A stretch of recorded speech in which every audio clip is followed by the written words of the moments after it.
Yvan Arpa, bonjour. Bonjour, ça va? Merci d'avoir accepté, ça va bien? Merci d'avoir accepté l'invitation. Moindre des choses, merci de m'avoir invité.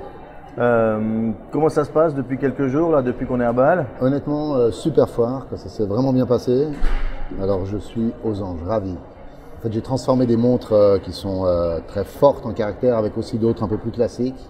Et la réponse, la demande est là, et donc très très bonne réponse. Les principaux marchés, c'est quoi? Vous êtes Alors moi, de quelle manière? Ouais, les Russes adorent ce que je fais depuis le tout début, donc ils me suivent de plus en plus. Moyen-Orient, ça se passe plutôt très bien. L'Europe, pas mal aussi, j'ai ouvert 2-3 gros détaillants européens. Et voilà, c'est mes principaux marchés, je dirais. Ces 12 prochains mois, ces marchés-là, on les vraiment bien réagir ou bien la crise, c'est pas tellement. Non, mais c'est pas notre segment. bon, moi, je suis une marque un peu différente, un peu atypique, acyclique. Alors, je suis pas vraiment touché par les des effets de conjoncture grands ou importants. C'est vraiment une montre émotionnelle, une montre de passion, et j'ai pas vraiment de concurrent avec ce que je fais aujourd'hui. Donc, j'ai honte de dire que je sens pas tellement cet effet de crise, mais j'ai un peu honte. Je le dis doucement. Justement, alors, vous avez quoi au poignet là? Parlez-moi un peu de ces pièces. Alors ouais, non, ben ça c'est pour moi ma petite star à moi, c'est la Son of Sound. Moi j'avais été invité par des groupes de rock qui sont des acheteurs de mes pièces depuis quelques années. Et une fois que je dormais chez Gene Simmons, là, du groupe Kiss, je me suis réveillé la nuit et j'ai eu une image de cette boîte. Et après j'ai mis 2 ans pour la réaliser parce que c'était compliqué de trouver un mouvement qui corresponde au look de tête de guitare basse que j'avais en tête, hein, avec des chevilles qui sont fonctionnelles. Alors là, c'est un joli petit chrono, magnifique, hein, fiabilisé avec Concepto et avec un système de balance qui fait qu'on va chercher le chrono ici, qui vient ici, et puis remise à zéro, très joli, très différent. Et surtout, ça fait 400 ans qu'on fait de l'horlogerie et c'est pas facile d'inventer une nouvelle boîte. Donc moi, c'était facile parce que j'en ai rêvé. Mais disons, c'était pas facile de la faire après. Mais j'aime bien cette pièce. C'est ma petite fierté, sans ego, en toute modestie. Elle me correspond et elle correspond à une niche de marché différente et la réaction est super belle. Évidemment, j'ai pris la plus rock, mais il y en a des noires, des or, des différentes qui sont élégantes, même avec un costard comme tu es habillé, ça le fait. Je vous vois. C'est clair, ça le fait. Et à l'autre poignet, là, il y a un truc Alors assez, voilà, ça c'est assez fou, là. le classicisme à la Harpa. Donc en fait, c'est ma roulette russe. Hein, donc on voit ici, je sais pas si voilà, c'est une balle sertie à la main. Ici, en l'occurrence, je pense que c'est un 44 Magnum qui est sur un barillet qui reprend le barillet du pistolet, double barillet, et qui tourne selon les mouvements du poignet. L'idée, c'est vraiment de dire, regarde l'heure, tu connais pas la tienne, souviens-toi de vivre. Hein, avec une jolie petite boîte de forme ronde, classique, qui va sous les costards, des inserts latéraux, en PVD, en acier ou en Artior, mon propre or. Petit mouvement squelette magnifique que j'ai dessiné, donc exclusif à Artia, avec une belle réserve de marche, très belle petite pièce, très sympa. Vous avez parlé de quoi? De Artor? Artior, j'adore. C'est quoi Artior? En fait, c'est mon or. Hein, c'est de dire, alors, ok, j'ai des boîtes en or classique, mais j'avais envie de faire mon or. Tout le monde fait son or, là. Donc, j'ai dit, tiens, l'or d'Arpa, il doit être un peu différent, il doit être explosif. Alors, pour faire l'or d'Arpa explosif Artior, j'ai pris, comme j'utilise énormément de culasses de balles et qu'on est dans un moment de recyclage au sens noble du terme, je fais un or explosif. J'ai pris toutes les culasses des balles que j'utilise dans toute ma collection Son of a Gun, parce que c'est toute une collection avec des balles, c'est la première marque qui marie la haute horlogerie et les armes. Et en fait, j'ai pris toutes ces culasses, je les ai fondues, c'est du zinc et du cuivre, et j'ai rajouté de l'or.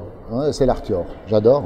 C'est zinc, cuivre et or, et ça donne une jolie coloration sur des inserts, sur des plaques de fond, etc. J'ai pas fait des boîtes complètes, mais des inserts, c'est joli, vraiment joli. Bon, dites-vous que vous avez une idée à la minute. Ouais. Alors j'allais vous poser la question, c'est quoi le prochain projet, la prochaine pièce que Yvan Arpa va présenter? Mais je dirais, j'ai peut-être une idée à la minute, mais il y en a 1000 qui sont mauvaises, donc. Non, mais j'en ai plein en tête, quoi. Alors maintenant, je finis tranquille celle-là. J'aime assez ça, quoi. Je pense qu'il y a des belles évolutions à faire. Celle-là, j'ai des cadrans bien allumés en tête, mais la boîte de forme, elle va rester, elle va être emblématique de la marque. Et puis je suis allé dans des boîtes assez classiques aussi, avec des cadrans faits à la main, faits par mon épouse, avec des ailes de papillon, etc., qui ont avec une très belle réponse marché, quoi. Donc là aussi, ce qu'il y a maintenant, c'est que les collections sont claires et fortes. On a Son of Earth, qui est tout ce que la Terre donne. Alors par exemple les papillons, les pigments, l'or, les diamants, c'est vraiment une collection très belle, très pure, presque un peu féminine pour moi. Ensuite, on a tout ce qui est Son of Sound, donc c'est toutes celles qui sont soit en forme de guitare, soit même rondes, mais avec des plectres utilisés ou pas, des cordes de guitare à l'intérieur utilisées ou pas, qui est très rock'n'roll, qui va bien avec ma marque de bague que je fais avec un ami à moi.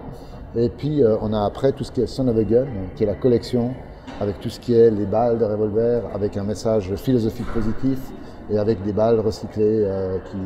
Donc c'est vraiment des collections très fortes et très différentes et très complémentaires. Et c'est Noël, voilà, en été. Une petite question un peu perso, Ouais. quand vous aviez 10-12 ans, Ouais. vous imaginiez quoi? Vous rêviez de quoi? Vous rêviez déjà de Moi monde? je faisais des cauchemars, hein. Je suis un torturé, donc je faisais que des cauchemars. Cauchemardé sur quoi? Sur un mouvement qui ne fonctionnait pas? Non, non. Moi j'étais prof de maths, hein, parce que en fait c'est une réponse rassurante aux angoisses de la vie. Pour chaque question très claire et très précise, on a la réponse exacte.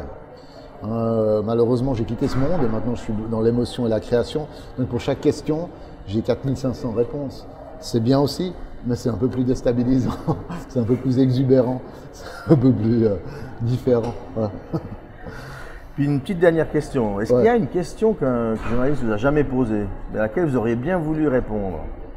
Un truc qui dit, tiens, c'est marrant, on m'a jamais demandé ça.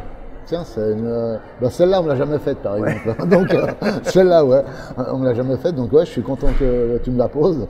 Et en fait, ouais, ça c'est une bonne question. Mais tu aurais dû me la dire avant. J'aurais préparé un super beau truc à répondre. C'était pas le but du tout.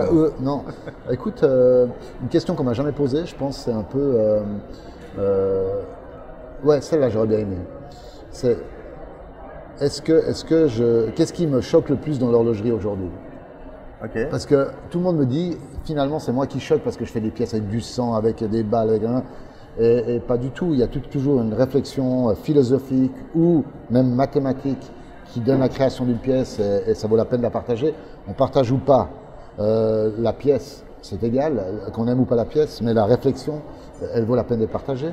Mais par contre, ce qui choque, c'est pas tellement les pièces que je fais. Ce qui choque, c'est qu'on a la seule industrie au monde. Il y a 800 marques qui prétendent avoir le Swiss Made. On a la seule industrie au monde qui glorifie le revival.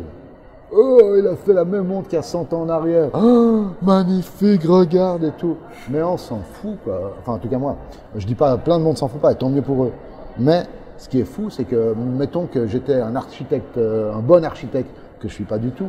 Si je refaisais Versailles, les gens diraient, mais il est con. Attends, ça a déjà été fait, pourquoi il refait Versailles? Si je fais un film en noir et blanc, style Charlie Chaplin, ils disent, mais attends, on est la seule industrie qui se gargarise et qui glorifie du passé.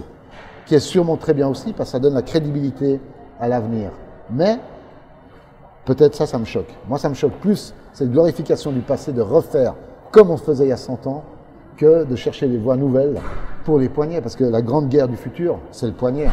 Hein, aujourd'hui, il faut avoir la place au poignet. On sait que les gros monstres de l'électronique sont en train de prendre la place au poignet. Et ce que je fais, je suis tranquille, parce que celui qui porte ça, il va pas mettre une smartwatch. Donc, rock'n'roll. Merci beaucoup, Yvan. Merci. Attends, tu n'as pas vu ma boucle? Ah. Hein? Sauver le monde. La boucle couteau, la toute dernière. C'est la boucle que les compagnies d'aviation adorent.